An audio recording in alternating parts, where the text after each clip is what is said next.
What's going on, my New Orleans sports family?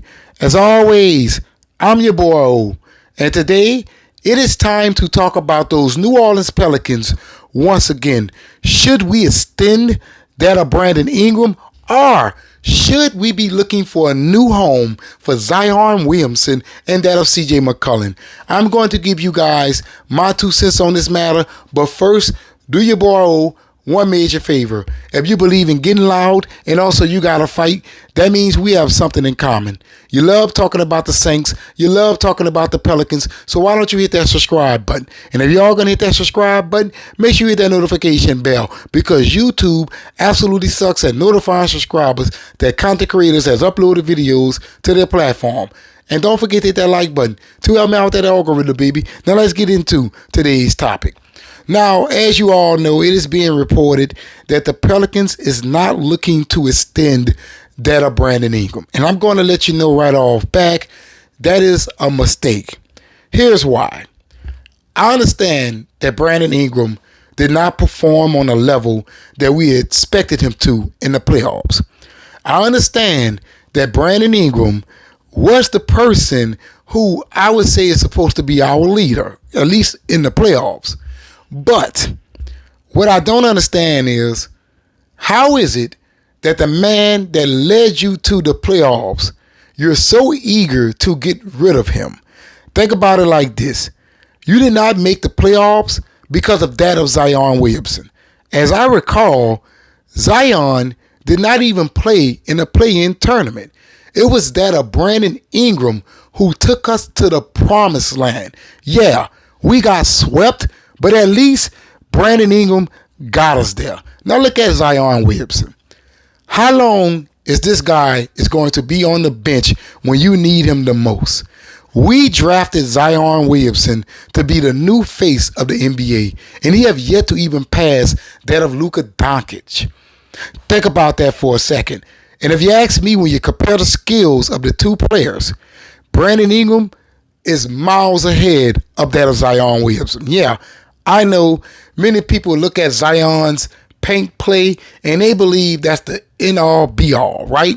But in reality, Zion cannot stretch a defense. See, the real reason why we lost that playoff series is because the defense was mainly focused on the one man who can stretch them out, and that was Brandon Ingram. See, if you had Zion Williamson on the court, you might have would have won the game.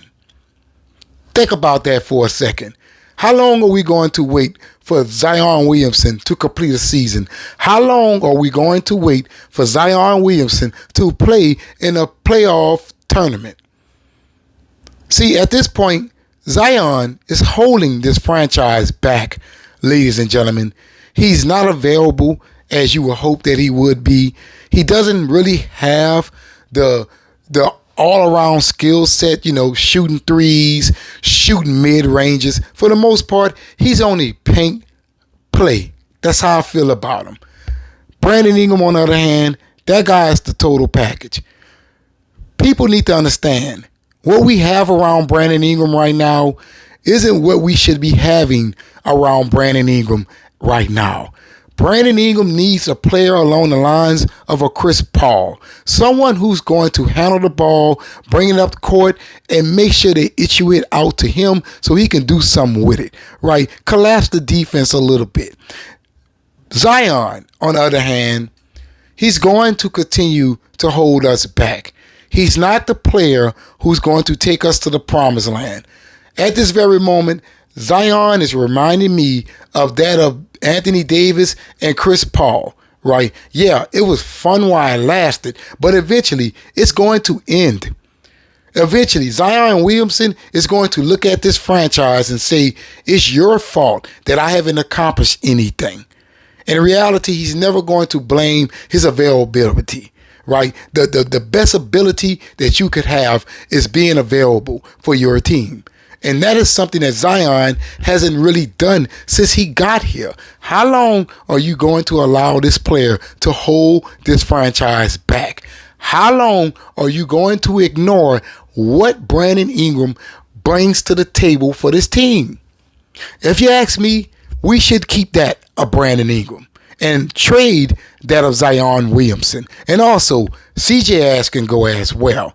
I don't see no reason why we should lose a player as skillful as that of Brandon Ingram, right? We haven't really had a player of his caliber, right? He reminds you of that of Kevin Durant. We haven't had anyone like that before. And here it is, you're trying to get rid of him in favor of that of Zion Williamson. And if you ask me, Zion is the person that should go. That's my 2 cents. Franchise-wise, Zion isn't going to last long. If you had to put a clause in someone's contract that he has to remain a certain weight size, you don't need him on this team. Trust me, eventually, the Zion Williamson experiment is going to go south. Yeah, I love the guy. I'm going to be honest with you guys. I am in love with that of Zion. But if I have to keep it real, Zion doesn't fit the Pelicans. I'm sorry. I don't want a player that I feel that has a skill set way above anything we ever had here. It's not fair that that player has to walk out the door all because everyone feels like you drafted Zion at number 1 and you need to make something out of him. No. We have to get away from this aspect of the media, you know what I'm saying, running our franchise. Because that's what's going to go on. When we trade Zion, people are going to say, the Pelicans, they're stupid. They don't know what they're doing. Do you remember the Anthony Davis situation where they didn't want to let him go? We allow the media to tell us what to do. And in reality, we should do what's best for the team. Brandon Ingram should stay. We should be looking for a new home for Zion and CJ, or at least CJ. At least CJ has to go. That's how I feel. Brandon doesn't need to go anywhere.